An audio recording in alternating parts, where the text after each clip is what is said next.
Salam. Mari kita bersatu dalam doa. Damai sejahtera yang melampaui setiap akal dan pikiran manusia menyertai saudara-saudara sekalian di dalam Kristus Yesus Tuhan kita yang bangkit. Amin. Saudaraku yang kekasih, firman Tuhan buat kita pada minggu pertama setelah Epifanias hari ini terambil dari Lukas pasal 3 ayat 15 sampai ayat yang ke-17 ditambah dengan ayat yang ke-21 sampai 22 dikatakan demikian. Tetapi karena orang banyak sedang menanti dan berharap dan semuanya bertanya dalam hatinya tentang Yohanes, kalau ia adalah Mesias, Yohanes menjawab itu dan berkata, "Aku membaptis kamu dengan air, tetapi ia lebih berkuasa daripada aku. Akan datang membuka tali kasutnya pun aku tidak layak. Ia akan membaptis kamu dengan Roh Kudus, dengan api. Alat penampi sudah di tangannya untuk membersihkan tempat pengirikannya dan untuk mengumpulkan gandumnya ke dalam lumbungnya. Tetapi debu jerami itu akan dibakarnya dalam api yang tidak terpadamkan." Ketika seluruh orang banyak itu telah dibaptis, dan ketika Yesus juga dibaptis dan sedang berdoa, terbukalah langit dan turunlah Roh Kudus dan rupa burung merpati ke atasnya. Dan terdengarlah suara dari langit, "Engkaulah anakku yang kukasihi, kepadamulah aku berkenan." Demikian firman Tuhan. Bapak Ibu yang kekasih, Epifani berarti penampakan. Penampakan lebih jelas terkait dengan Yesus sebagai anak Allah. Berita yang kita dengar, suara yang didengar, lalu tanda yang dilihat, ansih, betul-betul benar-benar adalah merupakan pertanda Allah yang hadir dalam diri Yesus Kristus. Adalah suara Allah yang kedengaran dari sorga terkait dengan Yesus Kristus yang mengatakan bahwa engkaulah anak. Di ayat yang ke-21 dikatakan, ketika seluruh orang banyak itu telah dibaptis, dan ketika Yesus juga telah dibaptis, maka ketika itu Yesus juga ikut berdoa, tapi langit terbuka, ada tanda datang dari sorga berbentuk burung merpati dan diikuti dengan suara.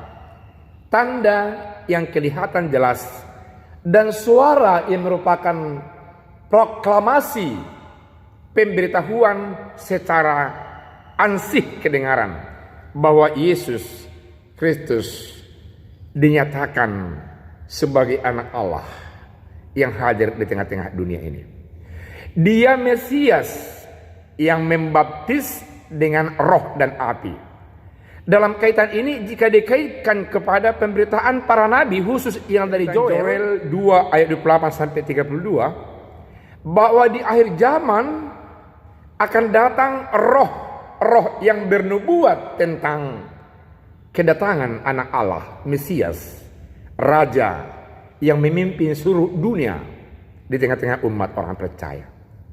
Itu pertanda ketika datang proklamasi, kabar, berita, suara yang dari Allah, dari sorga, dan diikuti dengan tanda yang kelihatan itu menyatakan Yesus adalah anak Allah yang akan membaptis dengan api dan roh.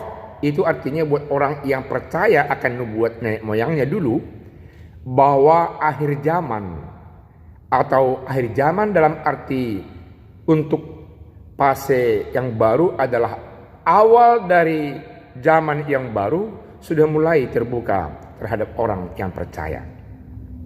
Itu berarti bahwasanya bahwa Yesus yang ditunjuk sebagai anak Allah yang akan membaptis dengan api dan roh ini adalah Mesias, anak Allah yang sungguh-sungguh bisa untuk mengemban gelar status yang dari Allah itu, sehingga tidak bisa siapapun orang untuk meragukannya.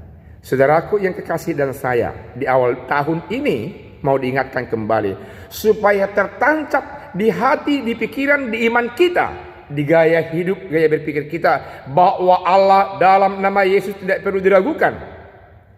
Mungkin ada banyak sepanjang tahun orang yang meninggalkan Yesus sebagai anak Allah dan pergi entah kemana. Di awal tahun ini, di Minggu Epifanias, Minggu penampakan Allah dalam nama Yesus, perlu juga ditancapkan di hati dan pikiran kita lewat proklamasi ini. Jangan pernah ragukan Yesus anak Allah, Mesias, yang betul-betul layak dan patut menerima gelar kuasa yang dari Allah itu dalam kehidupannya. Dan itu sekarang bersama-sama saudara dan saya membela, mendampingi hidup kita di dunia hingga sampai masuk ke sorga. Berita tentang Mesias ini telah begitu marak menjadi trending topik ketika itu di tengah-tengah orang Yahudi. Orang melihat situasi dan sekaligus mengharapkan bahwa ada sosok Mesias yang bisa untuk menangani, untuk mengcover, untuk men-take over persoalan-persoalan yang mungkin mereka tidak mampu, tidak sanggup lagi untuk mengatasi. Hanya kalau ada Mesias yang dari sorga, Tuhan yang bisa untuk mengatasi bersama-sama dengan umat manusia. Mereka menunggunya. Melihat begitu hebatnya sambutan orang kepada Yohanes Pembaptis, melihat begitu hebatnya karya Yohanes Pembaptis, membuat orang mulai bertanya-tanya, apakah dia ini Mesias yang dijanjikan? Karena begitu orang melihat luar biasanya karya yang dilakukan oleh Yohanes. Namun demikian Yohanes membantah itu. Bukan aku, tapi dia yang datang di belakangku. Dan dia sudah ada dari awal. Dia sudah ada di akhir. Dan membuka tali kasutnya, membuka tali sepatunya pun aku tidak sanggup, aku tidak layak. Itu berarti bahwasanya Yohanes mengangkat lagi luar biasa, hebat, dahsyat dan tingginya Yesus yang hadir itu. Sekalipun ketika itu orang masih menunjuk dan bertanya apakah Yohanes itu yang janjikan Mesias itu pada akhir zaman. Tapi kini Yesus menggeser pemahaman dan perhatian penglihatan itu dan mulai berita tentang Yesus kepada pribadi Yesus yang selama ini dilihat sebagai anak dari seorang tukang kayu dan pengrajin tukang kayu rendahan itu. Mulai terangkat, mulai banyak pertanyaan, mulai ada kebingungan, mulai ada perubahan sikap terhadap Yesus. Dan banyak orang yang menolak dan banyak orang yang menganggap hal itu tidak mungkin. Namun ketika Yesus ikut dibaptis, bersolider dengan orang-orang banyak, mau terlibat dengan masyarakat, menyatu dengan masyarakat biasa. Ketika itu begitu banyak orang yang mau dibaptis, tapi Tuhan ambil momentum itu, memproklamasikan, dan Allah hadir dalam diri Yesus Kristus yang mau membaptis lebih banyak lagi dari baptisan yang dilakukan oleh Yohanes. Dan Yohanes kasih tahu, beritahu dan sampaikan, kalau aku membaptis kamu dengan air, tapi dia yang di belakangku, tapi yang lebih dahulu datang daripada aku, membaptis kamu dengan roh dan api. Itu artinya apa? Bahwa penghakiman dan hukum yang dari Allah ada dalam dirinya. Kalau mau menyelesaikan semuanya, dia bisa selesaikan. Kalau mengawali semuanya, dia bisa awali. Oleh karena itu, Yohanes pada hakikatnya, mari lihat penampakan Allah dan diri Yesus. Bukan sekadar penampakan dan diri Yesus, tapi dia ansih sungguh-sungguh Allah yang meski disembah di sepanjang kehidupan kita. Selamat memasuki tahun yang baru ini dan menapakinya. Libatkan Allah dalam nama Yesus dalam kehidupanmu. Dan jangan pernah sekalipun, sedetik pun meragukan Yesus anak Allah.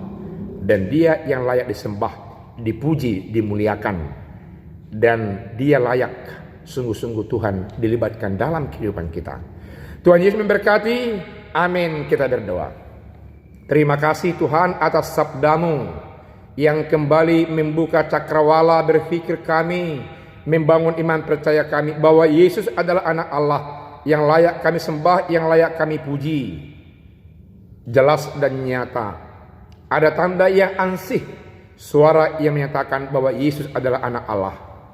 Ada tanda yang dapat dilihat yang sungguh-sungguh ansih. Ketika itu burung merpati yang merupakan kehadiran Roh Kudus atasnya menyatakan Yesus anak Allah, Mesias, yang membuka zaman yang baru dan yang akan mengakhirinya. Kepadamu kami Tuhan berserah, bersyukur, bermohon, berdoa, memanjatkan pujian kami. Dalam nama Yesus kami berdoa. Amin.